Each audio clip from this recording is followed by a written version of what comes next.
Olá, sou o pastor Isaías e hoje nós estaremos estudando mais uma lição do primeiro trimestre de 2025. Somos cristãos.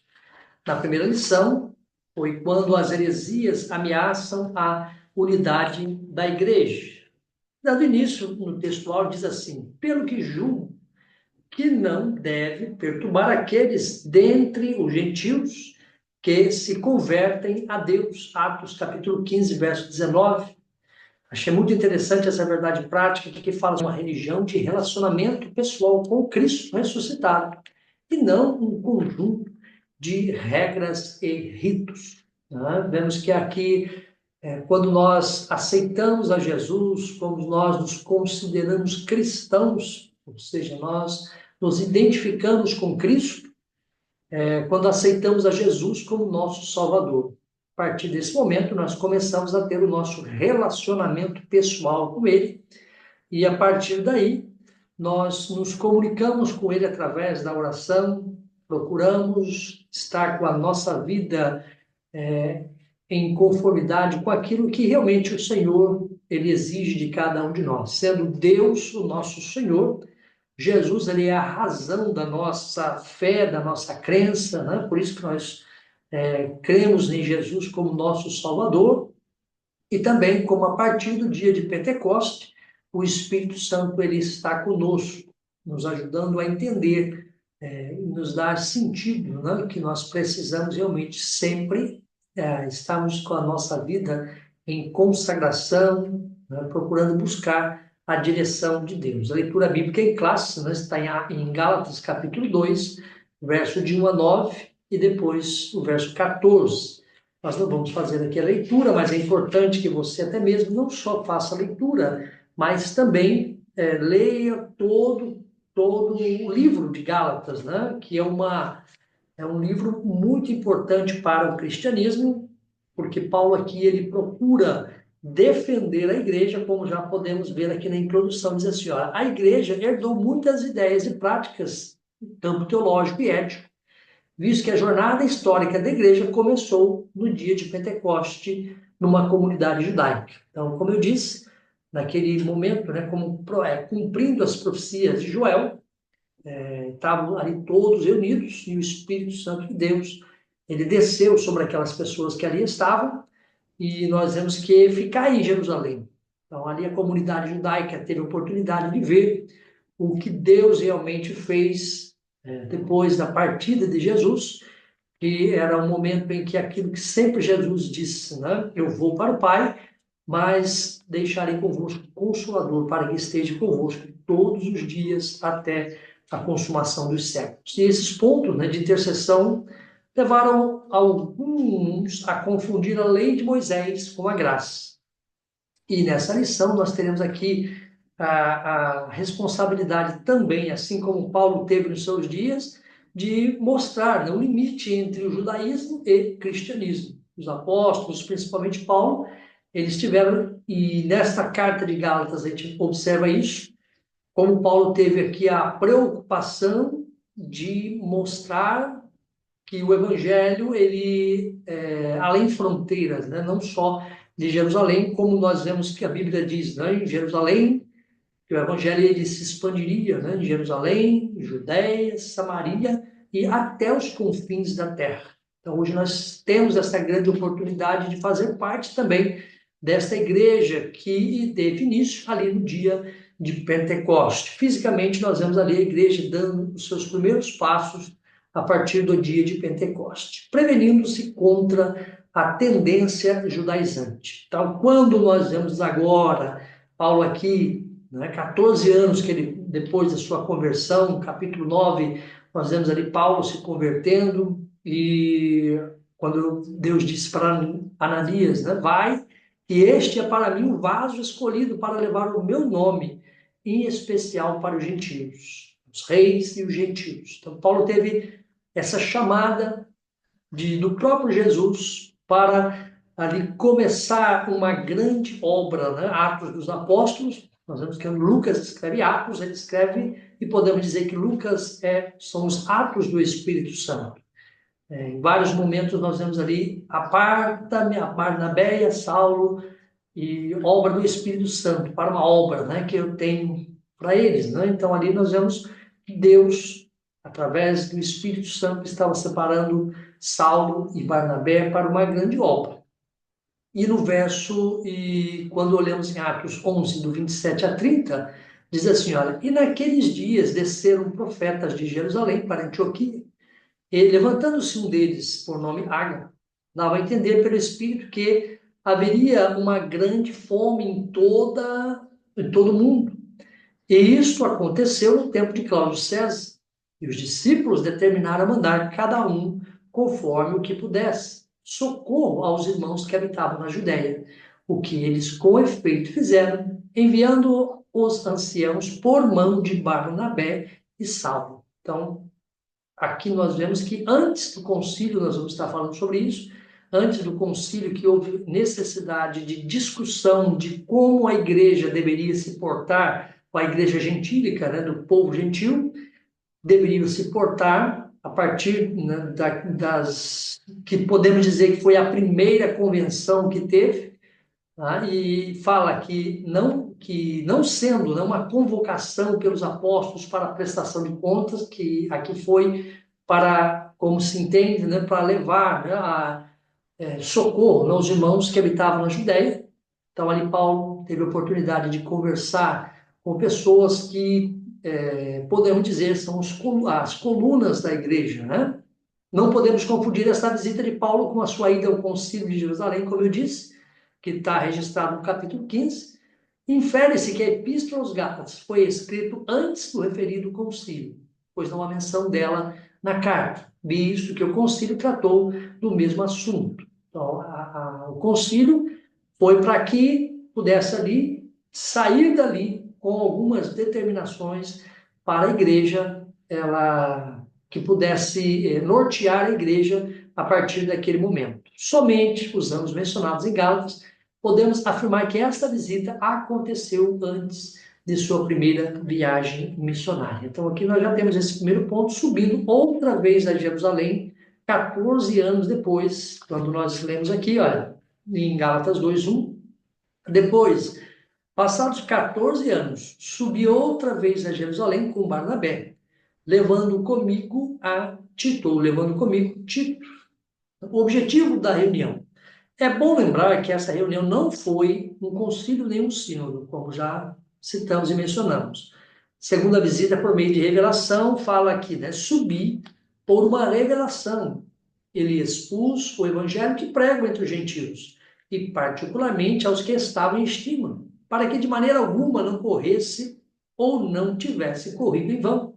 Então aqui nós vemos que a preocupação do apóstolo, mesmo ali, ele chegou a aproveitar a oportunidade que estava indo ali em socorro aos irmãos, né, que habitavam na Judéia, levando ali ajuda para esses irmãos, mas não deixou de aproveitar o momento para que pudesse ali discutir assuntos que já estavam em pauta na igreja, e a gente vai estar falando sobre esses judaizantes. Então, tem a ligação com Ágabo, como eu fiz a leitura em Atos 11, 27 a 30, pois a missão de Paulo era levar donativos, foi o que nós acabamos de ler. Aproveitando a ocasião, como eu disse, ele expôs o evangelho que vinha pregando para os gentios há 14 anos, ou seja, desde a sua conversão, Paulo estava ensinando, Paulo estava orientando já nas suas viagens, na caminhada que ele já estava ali empreendendo as suas viagens missionárias,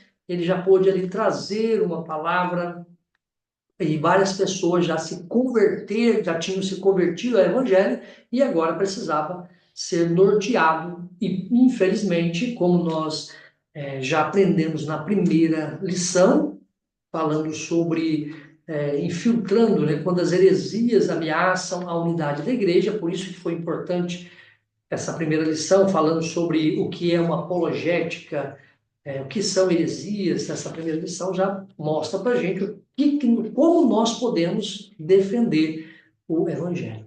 O tópico 2, o objetivo da reunião, e 3, aqui começamos já a ver o problema que naquele momento Paulo já começou a enfrentar. Barnabé era um judeu, Atos 4,36 diz isso. Então José, cognonimato pelos apóstolos Barnabé, que traduzido é filho da consolação, levita, natural de Chipre. Então Paulo, ele era um judeu.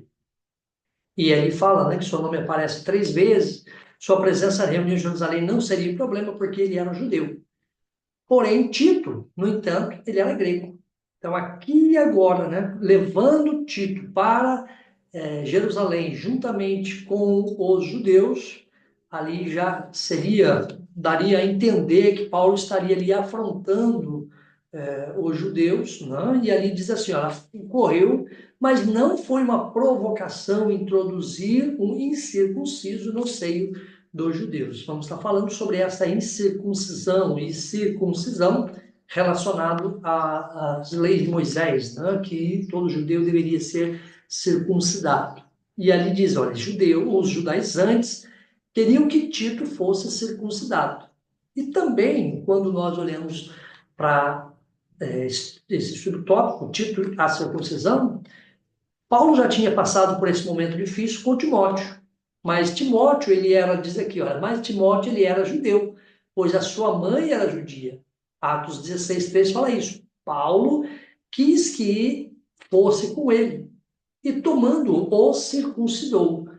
Não porque ele achava que Timóteo deveria circuncidar, mas por causa dos judeus que estavam naqueles lugares, porque todos sabiam que o seu pai era grego. Então, Paulo já teve essa dificuldade inicialmente. Agora, novamente com Tito. Porém, Tito, ele não tinha Tito não era um judeu, Tito era grego. Então, ali não haveria necessidade de fazer como fez com Timóteo, porque assim, né, fazendo, descaracterizaria totalmente o cristianismo ou o que a igreja, a partir daquele momento, pudesse, a ação da igreja a partir daquele momento, com relação à circuncisão ou à incircuncisão. Então, aqui nós já concluímos, né, esse primeiro tópico da nossa lição. E aí, na sinopse, diz assim, olha, a tendência judaizante era uma ameaça à verdade do evangelho e ao futuro do próprio cristianismo. Então, aqui nós vemos isso, que se não tivesse ali, né, nesse momento, Paulo tivesse a firmeza de não circuncidar como fez com Timóteo, não circuncidar Tito como fez com Timóteo, talvez daria brecha para que, a partir dali, também todos os gentios teriam que ser ou fossem circuncidados. E não foi isso que aconteceu. Paulo foi muito firme na sua postura para que o cristianismo pudesse ser beneficiado com um costume que é realmente um costume judeu. Tópico 2 fala sobre a tendência judaizantes no início da igreja. O espanto do apóstolo diz, tão logo Paulo retornou de sua viagem, já ele ficou sabendo que os irmãos da Galácia estavam vivendo outro evangelho. Então, olha só como é difícil para um missionário, no caso do apóstolo Paulo, quando ele vai e volta, né?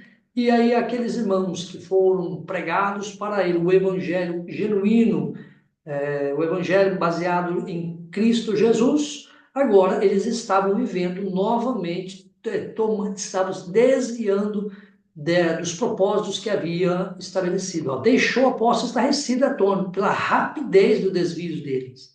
Gálatas 1:6. E aqui nós vemos, olha, ele usou até a expressão, né, deixar, abandonar, desertar, mudar de pensamento, virar a casaca, que o apóstolo emprega nessa passagem. Ele é utilizado, é um termo militar, né? Depois, também a mudança de partido político, filosofia e religião. Em outras palavras, esses irmãos gálatas estavam abandonando a fé.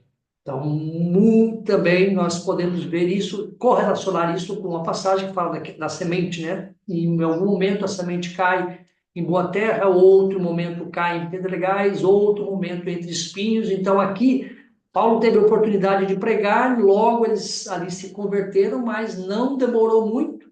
Eles já estavam se desviando e isto está relacionado justamente a estes judaizantes, que é o que nós estaremos falando agora. Quem eram os judaizantes? Então, ali nós vemos a expressão, né, iodaizo, viver como judeu. adotar costumes e ritos judaicos. E ali aparece unicamente no verso 14, que está na nossa lição, que diz o seguinte, né? Que diz ali, fala no verso 14, mas quando vi que não andavam bem e diretamente conforme a verdade do Evangelho, disse a Pedro na presença de todos, se tu, sendo judeu, vives como gentios e não como judeu, por que obriga os gentios a viverem como judeus?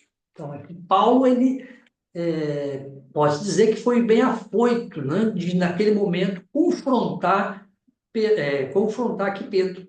Pedro era um apóstolo, Pedro já tinha era uma autoridade, vamos dizer assim, com relação ao cristianismo, a Jesus, porque Pedro andou com Jesus, são pessoas que tinham ali autoridade. Porém, Paulo também se sentiu na autoridade que realmente tinha de Deus, né, era outorgado também por Jesus, e aqui ele pôde mostrar para Pedro a atitude de Pedro não foi uma atitude coerente com quem realmente é, é, trouxe ali uma dificuldade naquele momento para as pessoas que não são judeus. Né? Então ele diz assim, olha, aparece uma única vez no Novo Testamento, eles eram os opositores de Paulo, identificados também como falsos irmãos. Por que falsos irmãos? Porque não eram pessoas que estavam do lado de fora, mas sim pessoas que se converteram ao cristianismo e estavam querendo, dentro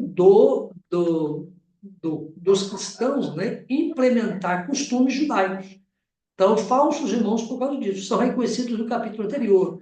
No Gálatas 1,7 diz assim, olha, o qual não é outro, mas há alguns que vos inquietam e querem transtornar o evangelho de Cristo.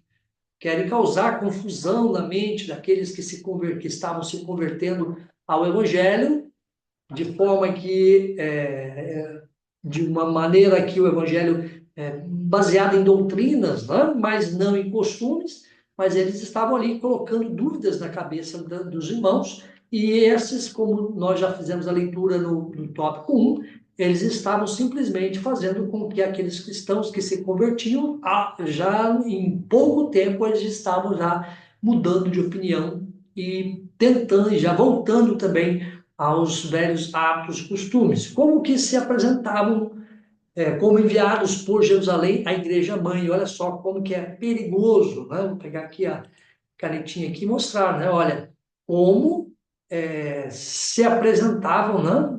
Olha só que perigo isso aqui, olha. Como se apresentavam como enviados por Jerusalém à igreja mãe. Olha só, né, o risco que às vezes nós corremos. Que essas pessoas, eles vêm com uma roupagem de autoridade. E muitas pessoas simples, que às vezes se convertem ao evangelho, acham que essas pessoas realmente estão certas, estão corretas, porque eles vieram e fazendo parte da igreja mãe. Porém, Paulo, primeiro, ele ali, como nós já, por isso que eu disse que é importante fazer a leitura no livro de Gálatas, porque Paulo, ele começa agora a refutar essas ideias que também, até mesmo a autoridade apostólica de Paulo estava sendo colocada em xeque. Não foi diferente aqui nesse caso, quando, conhecendo Tiago, Pedro e João, são autoridades da igreja daquela época. E Paulo chega agora e apresenta o evangelho que está sendo pregado para o mundo, para os gentios. Imagine só se esses judaizantes, né, vendo que estavam participando também dessa reunião, se Paulo não tivesse não tivesse imposto, né, ou seja, não tivesse ali mostrado também a sua autoridade. Ele diz ali, olha, na verdade, esses homens saíram de Jerusalém não com autoridade, enviados para Jerusalém com autoridade, sim, por conta própria. Tiago negou formalmente as declarações deles, dizendo que não o havia enviado, usando até mesmo o nome de outras pessoas. Isso contextualizando também os nossos dias, nós vemos isso.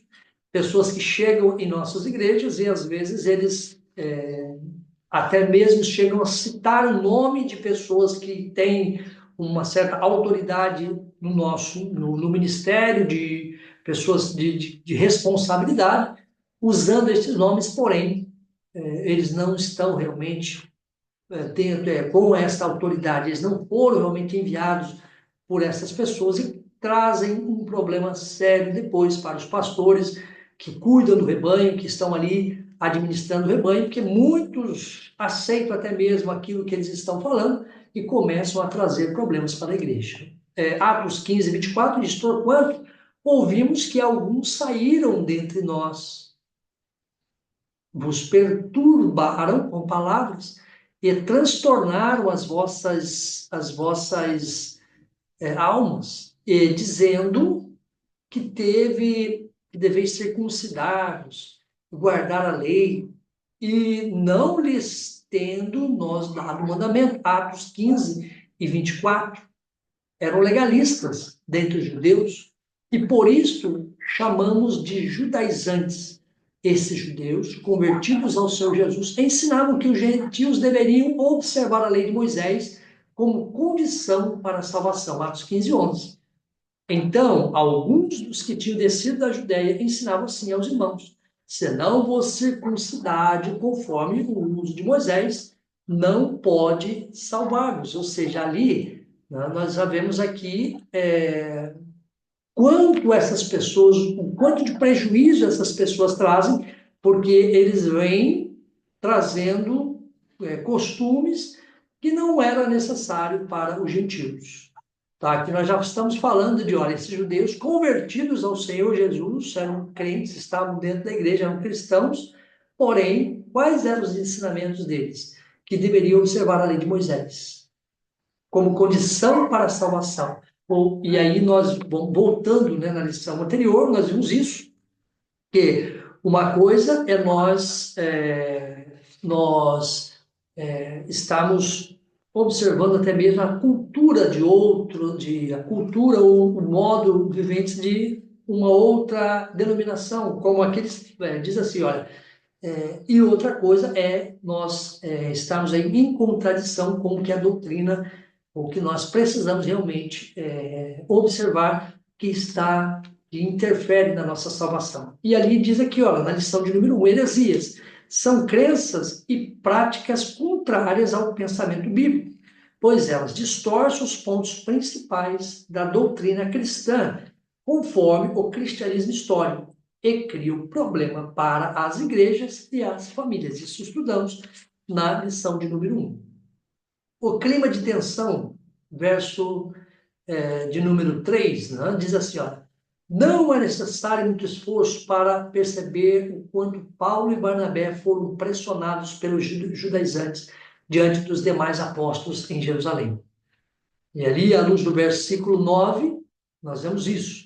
Conhecendo Tiago, Cefas e João, que eram considerados como as colunas, como eu disse, a graça que me havia dado, deram-nos as destras, em comunhão comigo e com Barnabé, para que nós fôssemos aos gentios e eles à circuncisão. Ficou muito claro ali o que ficou definido, que esses, né, Tiago, Pedro e João, eles pregavam e tinham a responsabilidade de pregar o evangelho da circuncisão, que era para os judeus. E Paulo e Barnabé, eles estavam responsáveis para divulgar e disseminar o evangelho da incircuncisão, não havendo necessidade de circuncidar para seguir a Jesus. E aqui fala, né, que eles aqui, olha, seguir, observar a lei de Moisés como condição para a salvação. Isso não havia necessidade, não há necessidade disso com relação aos gentios. E ali diz, né, à luz do versículo 9, estavam presentes os outros apóstolos, Pedro, João, Pedro e Tiago estavam presentes. Os outros apóstolos, os demais apóstolos estavam em viagens, né, que ele fala aqui, em atividade missionária. E ali dizendo assim, ó, judaizantes, chamados de falsos irmãos, conseguiram furar o bloqueio, entraram sem serem convidados à reunião. Eram inimigos da liberdade cristã, do evangelho de Paulo e do próprio cristianismo. E pior de tudo, estavam infiltrados na igreja e conseguiam entrar, ou até entrar em reuniões apostólicas. É diferente nos dias de hoje.